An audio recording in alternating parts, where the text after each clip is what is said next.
안녕하세요, 노마드 친구 여러분. 오늘도 김 박사님 모시고 노마드 정변 방송 돌아왔습니다. 안녕하세요. 안녕하세요. 선생님, 오늘은 지난 시간에 좀 연속성이 좀 있는데요. 네, UCC 제작 관련해서 저작권 이슈에 대해서 오늘 두 번째 시간 한번 좀 가져보도록 하겠습니다. 네, 알겠습니다. 지난번 변호사님 그 방송 말미에 영화 리뷰하는 그 유튜버들에 대한 저작권 그 이슈에 대해서 잠깐 말씀하셨잖아요. 그렇습니다. 요즘에 이제 영화 리뷰, 비평에 대해서 감상하고 이제 압축해가지고 방송하는 분들이 많은데, 그렇죠. 이게 사실은 원래는 영화는 제작사와 이제 배급사의 이제 허락을 받아야 되는데, 사실 그게 명확치가 않은 상황에서 우리 이제 이용자들이 보면, 네, 이게 정말 잘 돼 있거든요. 근데 요약이 잘 돼 있어요. 요약 잘돼 있죠. 네, 근데 이런 경우 저작권 문제가 있는지 없는지 한번 좀 해설 좀 부탁드릴까요? 많은 분들이 궁금해하실 것 같습니다. 영화 리뷰한 콘텐츠를 봤는데 인기가 좋아서 구독자 수도 많고 조회수도 엄청나게 많아요. 네. 근데 정작 그 유튜브는 그런 위협성을 좀 못 느끼는 것 같아서 다른 분들이 이렇게 질문하시더라고요. 저 영화 봤는데 재미는 있는데 네. 저 문제가 되지 않나요? 라는 그런 의문점을 많이 갖고 있어요. 예. 그래서 원칙적으로는 네. 그 영화 제작사라든지 배급사 얘기하시잖아요. 그 타인의 저작물을 그 인용해서 사용하려면 허락을 당연히 받아야 돼요. 근데 원칙적으로는 그렇긴 한데 이게 또 영화 리뷰 같은 거 이제 만드는 데 있어서 너무 엄격하게 일일이 다 이용 허락을 받게 하는 것도 현실적으로는 좀 어렵거나 좀 맞지가 않아가지고 어떻게 보고 있냐면은 그 법원에서는 그 인용한 저작물이 그 이 콘텐츠를 만드는 이 유튜브라든지 크리에이터의 그 저작물에 있어서 인용한 내용이 부종적인 성질을 가지고 있다. 그러니까 주 저작물의 종속적인 성질을 가지고 있다고 하면은 그런 것까지는 괜찮다라고 이제 보고 있어요. 그럼 인용된 저작물이라고 하는 거는 원래 만들어진 그 영화, 그렇죠. 개봉했던 영화라든지 그 영화를 얘기하는 거겠죠? 그 영화를 이제 원래 만들어진 원저작물이라고 한다면 내가 이제 하는 게 이제 영화 리뷰 유튜버라고 하더라도 주로 나의 의견이나 나의 의견이 주가 돼야 되지 이 영화의 스토리가 너무 주가 돼버리면 안 된다는 얘기거든요. 그렇겠죠. 네, 그래서 이게 주된 거냐 아니면 종된 거냐를 판단함에 있어서 조금 전에 제가 말씀드린 것처럼 이게 원저작물의 수요를 대체해 버릴 것이냐, 즉 쉽게 얘기하면 그 영화를 보고 싶은 마음이 사라져 버리냐 아니면 네네. 더 보고 싶은 마음이 생기느냐, 네. 예, 그런 게 이제 판단 기준이 되는 그럼 거죠. 주종 관계와 플러스 시장 수요 대체 가능성 여부를 봐서 원래 영화를 사람들이 볼 것이냐 아니면 리뷰한 영화를 볼 것이냐를 봤을 때 네. 시장 수요 대체 가능성 이쪽으로 다 몰려간다면 저작권 위반이 된다는 말이겠네요. 네, 그렇죠. 근데 뭐 분명이라기보다도 뭐 세모 표시를 제가 할 수가 있을 것 같은데 이게 영화 내용을 단순 리뷰하는 경우에도 질적이나 양적으로 이게 최소한의 분량을 이용해서 리뷰를 했다라고 하면은 괜찮다 이렇게 말씀드릴 수는 있어요. 근데 딱 부러진 경계가 있는 게 아니라서 자 세모라고 이제 표현하는 것입니다. 네. 참고로 저도 오징어 게임 오징어 게임. 네, 저 참 재밌게 봤는데 리뷰했어요. 그게 몇 부작이죠? 1부부터 뭐. 10부작으로 기억하는데요. 근데 그 네. 변호사 혹시 다 끝까지 보셨나요? 처음부터? 다 봤습니다. 저. 저는 그거를 그냥 사람들이 하도 재밌다고 얘기하길래 네. 압축되어 있는 1시간짜리 그 영상이 올라와서 봤는데 박사님도 그렇게 보셨어요? 그 내용이 완벽히 다 이해가 돼가지고요. 그렇죠. 오히려 그 처음부터 1편부터 끝편까지 봤던 사람들보다도 제가 더 콘텐츠에 대해서 또 얘기를 더 많이 하고 대화하는 데 문제가 없어서 그럴 수 있어요. 좀 보는 마음이 싹 없어지더라고요. 없어지셨어요. 네. 아. 궁금증이 사라지더라고요. 그 리뷰 영상은 저작권 침해 소지가 큽니다. 소지가 크다고 볼 수 있겠죠. 네, 그렇습니다. 그리고 이제 또 우리 그 1인 창작자분들이 또 브이로그 많이 촬영하시죠? 브이로그요. 그 브이로그를 공연장에서 이제 촬영을 하는데 우연히 이제 공연장 포스터가 이제 자기 그 영상이 이제 들어왔을 경우 거기에 대한 저작권 침해는 없는 거냐라는 또 궁금증도 많이 갖고 계시더라고요. 그렇죠. 이제 크리에이터들은 영상을 만드시다 보니까 만들다 보면은 이 뒤에 있는 어떤 그림도 네. 우연히 시킨 건데 이것도 저작물인데 내가 그냥 내보내도 되나? 그렇죠. 그런 생각 드실만 해요. 네. 거기에 대해서 제가 좀 답을 드리면은 우리 저작권법에서 조항을 두고 있어요. 조문을 두고 있습니다. 그렇습니까? 이게 뭐냐면 이제 그 부수적 복제라고 해가지고 사진 촬영이나 녹음이나 녹화 이런 과정에서 저작물에 내가 만든 저작물에 그런 것들이 들어간다라고 했을 때는 마찬가지로 이것도 부수적인, 아까 부종적인 표현을 썼잖아요. 네. 그런 선안에서는 이제 복제하거나 배포하거나 공연하거나 전시하거나 이게 되는 거죠. 그러니까 예를 들면은 제가 어떤 거리를 지나가면서 이제 브이로그를 찍는데 네. 그 뒤에 유명한 어술가의 그 그림이 찍혔어요. 네. 근데 그 그림이 찍혔는데 제가 브이로그가 지금 주된 저의 창작물이잖아요. 주된 이 거리를 찍으면서 이 거리에 대한 감상과 정보를 제가 제공하는 데 있어서 그 미술 저작물이 부정적으로 지나가면서 잠깐 언급하고 지나가는 그런 정도라고 하면은 부정적이라고 할 수 있잖아요. 네네. 그런 것은 이제 괜찮다는 거죠. 의도치 않게 잠깐 찍힌 거는 문제가 없다.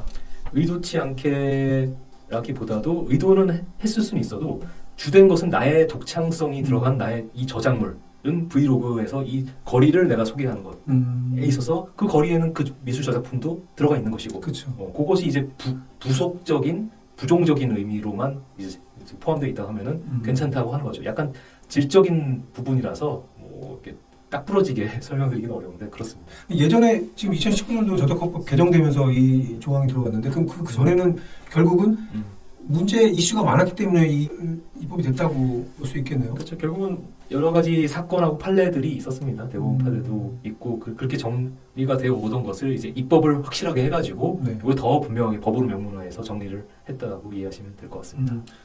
우연히 부수적으로 공연장 포스터가 촬영된 거는 괜찮지만 이게 적극적으로 보여주려고 하는 의도가 좀 보인다. 의도도 파악을 해야 되겠네요. 그렇죠. 의도도 파악을 해야 되죠. 의도도 파악을 해야 되고 그 네. 영화 포스터가 제가 만드는 이 유튜브 동영상 창작물의 주가 돼서는 안 된다는 거죠. 그 영화 포스터 감상이 주가 되는 그 영상이다라고 하면은 저의 창작물이 주가 아니라 그 영화 포스터가 주가 되는 거잖아요. 그러면 저작권 침해가 될 수 있는 거죠. 유튜버들이 좀 주의해야 될 사항 또 세 번째 질문은요. 네. 또 브이로그로 이제 찍으러 이제 야외에 이제 나갔는데 광화문광장에서 이제 찍는데 네. 세종대왕 동상 있죠. 세종대왕 동상이요? 네. 이순신 장군 동상도 있고요. 어, 건축 저작물이죠. 그거를 뭐 사진을 찍거나 우연히 찍힌 부수적인 경우는 상관없다고 했는데 이 유튜버가 네. 자기는 세종대왕을 굉장히 존경하기 때문에 예를 들어서 세종대왕 동상을 아주 주가 되게 좀 찍었다고 할까요? 그런 경우는 어떨까요? 세종대왕 동상이 주가 되게 영상을 만들어서 유튜브에 네. 올린다. 그런 경우는 부수적은 결국은 아니죠. 자, 근데 지금 박사님이 얘기하신 그 세종대왕 동상이나 이순신 동상은 외부에 공개돼 있는 거잖아요. 네, 그렇죠. 예. 그래서 누구나 거기 지나가면서 보는 것이고 누구나 사진을 그냥 그 배경으로 해서 쉽게 찍을 수 있는 거잖아요. 네. 개방된 공간에 있는 거 아니겠습니까? 항상 개방된 공간은. 그렇죠. 네. 그런 경우에는 조금 다르게 보고 있고 그 법조문도 마련이 돼 있어요.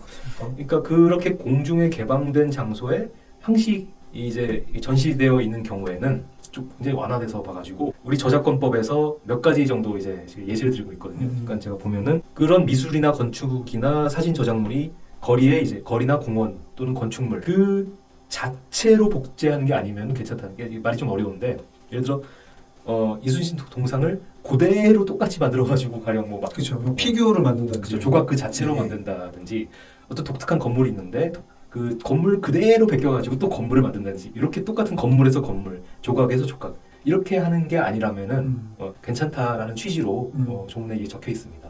원래는 그 건축 저작물도 원칙을 얘기하면은 모방 바뀌거나 뭐 마음대로 촬영하거나 할 수는 없지만 항상 그 누구나 갈 수 있는 개방된 장소에서 있는 저작물은 완화해서 우리가 본다는 볼 거죠. 수 있고 그리고 여기서 주의해야 될 거는 지금 뭐 조각에서 조각, 제가 건축에서 건축 이렇게 복제하는 건 안 된다고 말씀드렸지만 네. 사진으로 찍는다고 하더라도 조각을 사진으로 찍어요. 그런 경우에도 판매 목적으로 했을 때는 저작권 침해가 될 수 있다라는 거를 조심하셔야 됩니다. 예를 들면 뭐 엽서라든지 편지지라든지 뭐 이렇게 그렇죠. 인쇄물로 해서 파는 거는 안 네, 된다. 그렇게 영리 목적으로 판매 목적으로 만드는 거는 또 안 된다라는 걸 말씀드릴 수 있겠습니다. 저작권법 뭐 수업도 뭐 여러 번 듣고 책도 보고 했는데 항상 하면 느끼는 거는 네.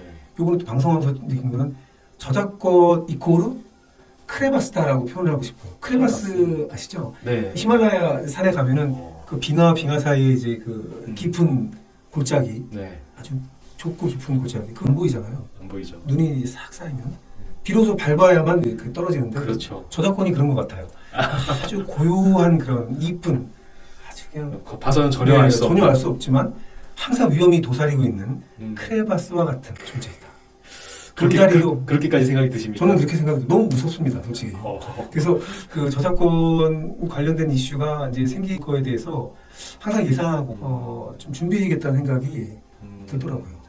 앞으로 근데 점점 더 이제 사람의 창작물이 가치가 높아지는 시대가 될 거예요. 이제 뭐 GPT 같은 이제 일반 인공지능을 추구들을 하잖아요. 네. 그런 것들이 생길수록 오히려 더 사람의 독창적인 뭔가 가치와 그런 표현이나 이런 것들을 가치는 난대로서 높아지거든요. 네. 즉 저작권의 의미는 더욱더 중요해지기 때문에 우리가 이거는 상당히 관심들을 가지고 보셔야 될 것 같습니다. 그러면 마지막 질문이 있는데요. 이건 저작권하고는 조금 살짝 거리가 있는데 이 영상을 보다 보면 이제 법률가가 아닌 사람들이 뭐 법률 방송을 하는 부분을 많이 봤어요. 네. 근데 이 원래는 우리 이제 변호사법에 따르면은 이제 법률 전문가가 아닌 사람, 네. 법률 사무를 했을 경우에는 이제 처벌을 하고 있지 않습니까? 그렇죠. 근데 법률 사무라고 볼 수는 없지만 관련 없는 분들이 저작권 뭐 강의 내지는 지식을 전달하고 이런 부분에 대해서 네. 조금 궁금하더라고요. 전문가가 아닌 분들이 법률 방송을 하면서 네. 관련 지식을 전달하는 게 이거 괜찮나? 뭐 이런 생각이 좀 들어요. 어떻습니까? 근데 이제 변호사나 뭐 변리사나 법무사나 뭐 그런 이제 국가 자격을 안 갖고 계신 분들도 법률 방송 콘텐츠를 내보내는 건 전혀 문제가 없어요. 그러니까 정보 전달이기 때문에 법률이라는 게 누가 독점하는 게 아니지 않습니까? 법률가들이 독점하는 것이 절대 아니고 국민들의 것이기 때문에 당연히 그 정보를 전달하는 거야 뭐 아무 문제가 안 되는데 다만 변호사법에서 그 법률 사무가 잘못됐을 때는 그 피해가 너무 크잖아요. 네, 그렇기 때문에 그 전문 자격사들한테만 그 법률 사무를 할 수 있게끔 제한한 건데, 그러니까 법률 방송에서 정보 전달하는 것만 하는 건 괜찮은데 실시간으로 예를 들어 뭐 유튜브 스트리밍도 내보내잖아요. 그 법률 상담을 하는 건 이제 그 금지가 되는 거예요. 법률 상담은 법률 사무가 되니까. 법률 상담은 1대1로 카운셀링 해주고 맞춤형으로 상담을 해드려야 되는 거죠. 이 문제를 해결해 솔루션을 제공해드려야 되는 거잖아요. 이건 그냥 정보 제공이 아니거든요. 틀리겠네요. 이건 법률 사무이기 때문에 이거는 이제 금지하는 거죠. 그런 부분에 대해서 법에서. 그 외에는 뭐 유튜브로 방송하시는 일반적인 내용을 하는 거는 당연히 국민들이 저작권을 가지고 있는 법률에 대한 정보를 제공하는 것으로서 가능하다는 말씀드리죠. 방송을 보시고 뭐 좋은 컨텐츠를 전달받으시고 하는 건 좋은데 전문적인 상담은 이제 그 전문 자격사에게 상담을 받는 게 안전하다 이렇게도 정리할 수 있겠네요. 네, 잘 정리해 주셔서 감사합니다. 네. 오늘도 이제 마무리할 시간이 됐는데요. 아니 김 박사님께서 워낙 좋은 질문들을 가져오셔가지고 저도 공부가 되고 그리고 방송 보시는 여러분들도 궁금해하실 만한 내용을 여쭤보시는 것 같아요. 그래서 많이 도움이 되드릴 것 같은데 어쨌든 앞으로도 좀 잘 부탁드리겠습니다, 김 박사님. 변호사님도 잘 부탁드리겠습니다. 다음번에 또 김 박사님이 가져올 질문을 기대하면서 그때까지 건강하게 계시고 다음 시간에 또 우리가 뵙도록 하겠습니다. 네. 자, 그럼 인사드리겠습니다.